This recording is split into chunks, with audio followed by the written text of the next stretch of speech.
Here I asked Dr. David Hanscom a question about anxiety and healing. Dr. Hanscom is a spine surgeon who also wrote the best-selling book Back in Control, which is celebrated and used by many in the TMS community.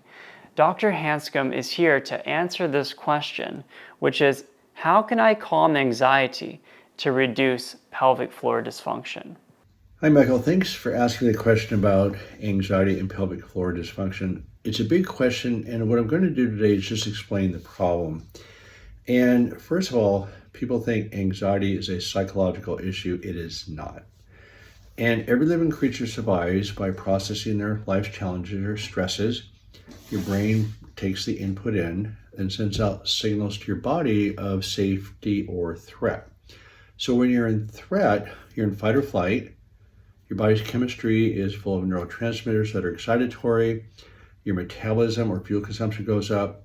Your stress chemicals up. And then your inflammation goes up.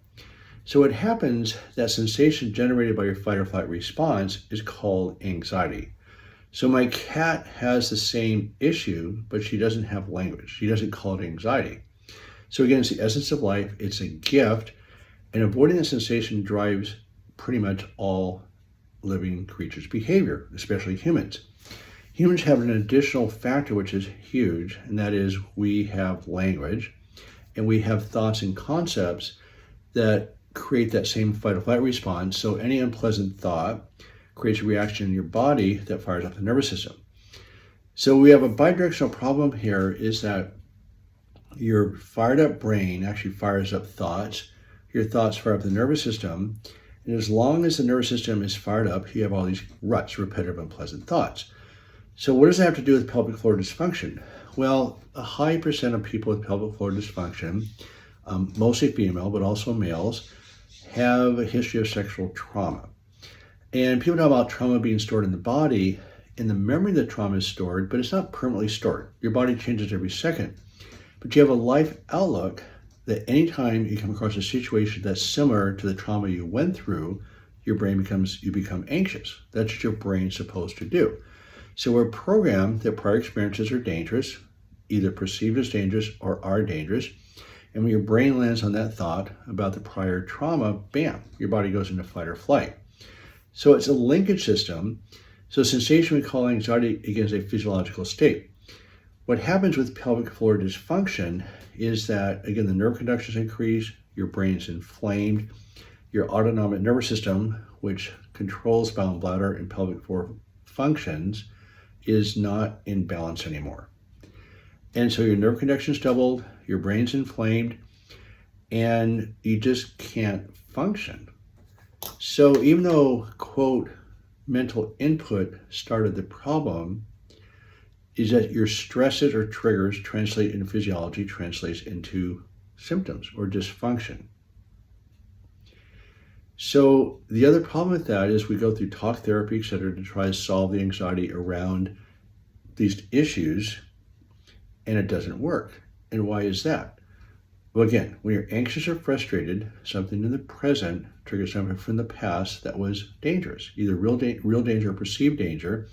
And again, with prior sexual trauma, why that's real danger.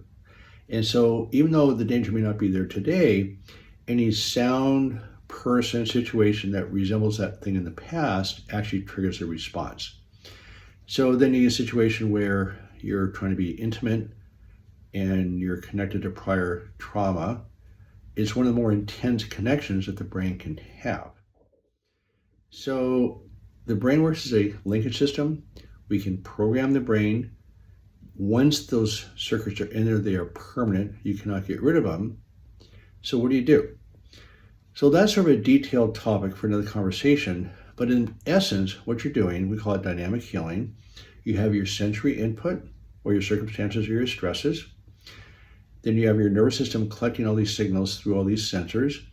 That sends out signals of fight or flight or safety. What you can do is, similar to artificial intelligence, you can program in anything you want. So one of the main things with trauma therapy is not to talk about it, because your attention's on the problem and actually reinforces it.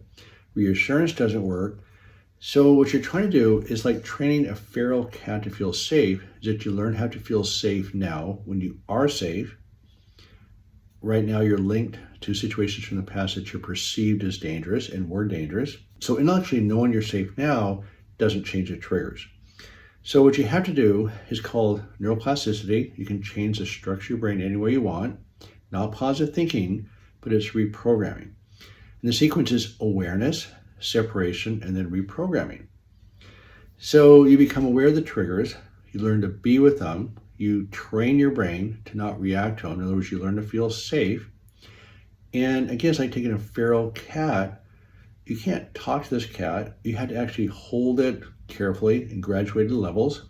You have to do it to tolerance and gradually allow this animal to feel safe. So the same thing you have to do to yourself. You have to teach yourself to feel safe. And again, we have additional problem of language that adds much more complexity to the situation than another mammal. So again, anxiety is a physiological state, not psychological. You're not going to talk your way out of this. And what you can do, you can reprogram your brain, you can learn to feel safe, and symptoms really do resolve. So pelvic floor dysfunction is one of many symptoms that also resolves as your body calms down. So it's a lot of hope, but again, the right treat paradigm is critical. So Michael, thank you. Maybe in the future we can talk about the treatment paradigms. It's not difficult. I've written books on it, I put together courses on it. It's called the DOC Journey, Direct Your Own Care Journey. We've had lots of success with it, and pelvic floor dysfunction is one of those situations that should respond to this approach. Thank you.